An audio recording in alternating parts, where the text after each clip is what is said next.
A treat for non-meat eaters. Ito, super sarap nito na tofu dish. Ang ating sizzling tofu to the max. Let's start cooking! Ito, pang-resto quality itong ating recipe ngayon. Ulam, pulutan. No need of meat but very satisfying. Ito, meron tayong tokwa dito. Firm tokwa and seasoned with salt. Asin lang. Dapat may lasa yung ating tokwa. And lalagyan natin ng cornstarch. Yung mga 4 tablespoons. Mix natin. And yan, toss na natin. Be sure na it's coated in cornstarch and seasoned with salt evenly. Unang-una, fry natin yung ating tokwa.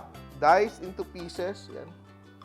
Super easy. Ito, red onions, white onions, red and green bell pepper. Halo natin. Siling pangsigang. At hindi ako kontento sa anghang ng aking siling pangsigang.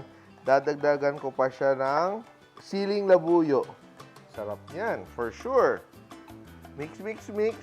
Then, eto siya. Liquid seasoning or soy sauce, calamansi, and mayo. So, medyo ma-creamy to, no? Ayan. Halo-halo natin. And, konting asin.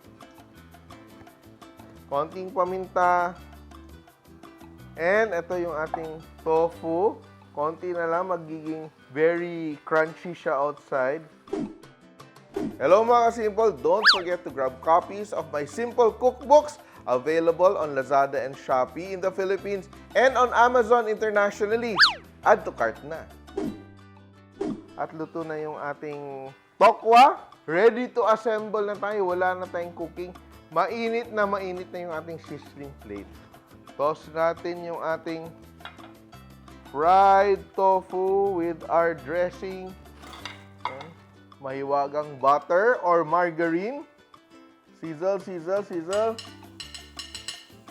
And ready to serve na ating sizzling. Yan. Oh, wow. And I'm ready to taste. Yan. I'm ready.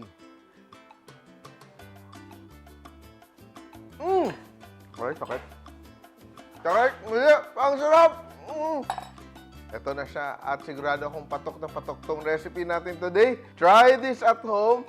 Ang ating super sarap, sizzling, simple recipe. Ang ating sizzling tofu to the max.